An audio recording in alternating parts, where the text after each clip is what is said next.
Good morning guys, Saturday the 18th of April. Back up at the allotment again, got the birds fed and watered. Good news on the pigeons. So the guy who was wanting the family of Trigoninos has purchased those, and the courier will be on the way for them on Wednesday. So that's good, that's 12 of those have gone. They've got another guy wanted 7 coloured birds in the race type. So that's another 7, and then I have another guy just starting up basically, and he was looking for some spare birds. So I said there was 6 cock birds spare there, and that he could have them for nothing. So yeah, so that's 6, 7 and 12. That's 25 birds in total altogether going. So that's really freed up the sheds now guys, so I will be able to start painting the birds shortly. I'm not sure whether I'll do it this weekend or not, but we'll see how that goes. So I've just came up, as usual the birds are fed and watered, having a cup of coffee. I'm going to try and give you a slightly different perspective of the allotment today. So you're just going to have to wait and see how that pans out. Just a quick look around the area of where the allotment is, and one thing and another. Something a little bit different, if it all works out and goes according to plan. So you'll see that a little bit later on guys. So I've been in the polytunnel. The tomato plants that I transplanted last week really taken hold, looking absolutely brilliant. The little cucumbers that I transplanted, they're coming on, they're taking root now. They're not as good as I expected them to be, but then again it is only 3 days since I was last here. So there's a couple of days yet. The thing is, they look like they are growing and they aren't stunted and they haven't gone back, so that's a positive thing. Mustard leaves, etc., they're all doing really well, but they've dried out, completely dried out, so that they're going to be getting watered again today. Now the 2 butternut squash that I got, the leaves have turned a little yellow, and 1 or 2 of the leaves are drooping. Now because they're close to that end where the door is that I took the pane out, I'm not sure whether it's the cold nights that we've had that's done this, or whether I've overwatered again. So I can always add water, I can't take it away. So what I'm going to do, I'm going to leave them, I'm not going to water them again. I might cut off the decaying leaves off the bottom. There is still plenty of green growth on them by the way, but I might cut off the decaying leaves, and it might have just been the shock of the transplant, I really don't know. Because I've never grew them before, so I don't know how they react on transplantation. And I don't know whether the cold draft coming in on that bottom door has had an effect. I don't know whether it's overwatering. If they don't pick up by tomorrow, we'll add some water. Not much, but we'll add a little water and see if they perk up a bit. Alternatively, if they've perked up by tomorrow, then that's basically all it was, is they were drying out a bit. So we'll see how that goes. I've also found that the local garden centre is now being allowed to operate, so that's brilliant news. Really pleased for them. They can only do home deliveries, you can't go to the garden centre. So I phoned them on the off chance on Wednesday and just said, are you still operating? And they said, yes, we're allowed to operate, but we only do home delivery service. Basically you place your order, we deliver it to your doorstep, we drop it on the step and drive off. And then we'll call you with our bank details to do the bank transfer. And that's absolutely brilliant. I says, I can pay you now. And she said, no, that won't be necessary. That's the process, and that's how we do it. So I'm expecting some plants to arrive hopefully today. So hopefully my wife Louise will take those in if they arrive while I'm here up at the allotment. So I've ordered another 12 strawberry plants established and grown, or rather partially grown. So see if we have any luck with those ones as opposed to the ones I've got in the polytunnel. I'm still letting those dry out, and just to see if they do come back. If they survive, then great, we can utilise them obviously. I've ordered 8 cabbage plants, some peppers because mine aren't doing anything. So if you get them when they've started, you've got a fighting chance. And as I said, I've never had any luck with peppers. I just don't know why. But we'll give them another go this year. So I've ordered some peppers as well. And I've ordered some carrots part grown as well. So I might put a drill of carrots in one of the beds later today as well. But I've ordered some just in case. What I did notice over in the garden today is the early potatoes are starting to just show now above the wood chip and pigeon manure, the layer that I put on there to try and protect them from the frosts. So hopefully we're not going to get any more frosts. But they are actually poking their head through now, the early potatoes. Now the main crop haven't started to show yet, but that's perfectly understandable. So yeah, a little bit of growth on the potatoes. Certainly they're not dead, and they're starting to grow. That's great. Some of the primroses look really dire. They'll probably need a little drink before I go. But yeah, so all in all, guys, not too bad. Not too bad at all. I'm thinking about taking out the spring onions that are planted in the cells as well and just plop them in the cells somewhere in the bed in the greenhouse, and just let them fill out themselves and just harvest, because they're only the spring onions, and just harvest them when they're big enough and ripe enough. The spacings inside the cells is sufficient that you'll still get decent sized spring onions, even just planting them in a clump. Saves the messing around. And they will fill out and push away from each other as well. So we'll still get a harvest of spring onions out of them. So there's 4 cells and probably 30 spring onions or something like that. So what we'll do is we'll plop those in, and then we'll sow some more spring onions. Ready for when those are ready, we pop the next lot in. One of the little snow globe turnips that I planted is actually popped through as well.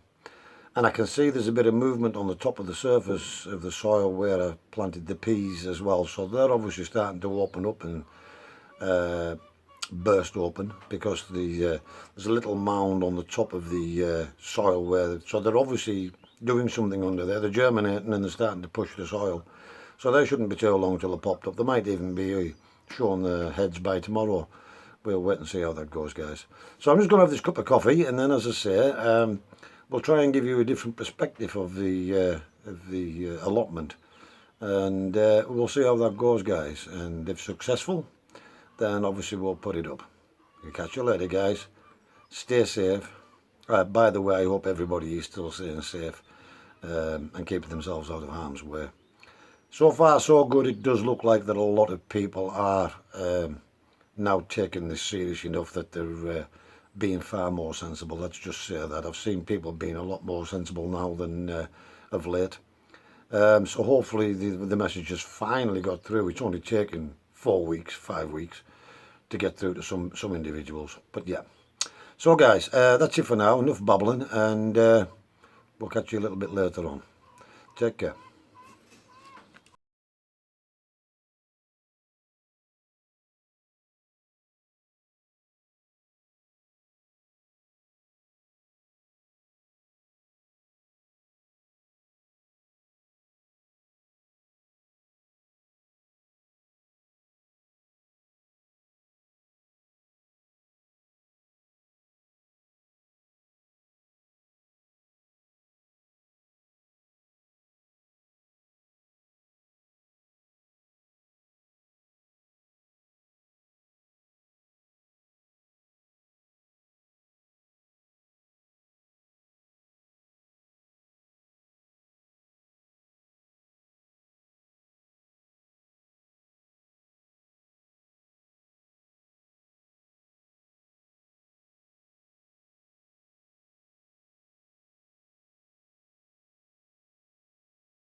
Okay guys, so today was just a bit of a short video. We managed to get some aerial footage around the allotments. I'm not sure how good this has turned out, but as they were maiden flights, let's say they were a little bit unsteady, but it'll give you an idea of where the allotment is. It's actually right on the very edge of a quarry. Just the other side of my fence is a sheer drop of about 200 feet. And hopefully the aerial footage captures that and you can see. I didn't realise the fence was quite as close to the edge as it is. I think I'll be taking a bit more care around the edge of that fencing from here on in. Anyways guys, it's just a short one for today and just a different perspective around the pigeon loft. Yeah, the guy came up and collected his, he ended up taking 8 spare cock pigeons, so that's 8 birds less. And as I say, there's another 7 to go, and then another batch of 12 to go next week. So we're just waiting on that, and then all the 3 empty sheds come completely empty, and one with just a few spare cock birds in there, which I do want to keep. And they may even get used in the breeding program. We'll wait and see how it goes. So as I said, just a short one for today guys. Hope you enjoyed the aerial footage. It is a bit shaky as I say, but it'll just give you a general idea of the area where I am. If you aren't already subscribed and you'd like to subscribe to my channel, please do. Any comments in the sections below, and as always, if you have the ability to share the videos, then please do so as well. Thanks for watching guys, and take care. Bye.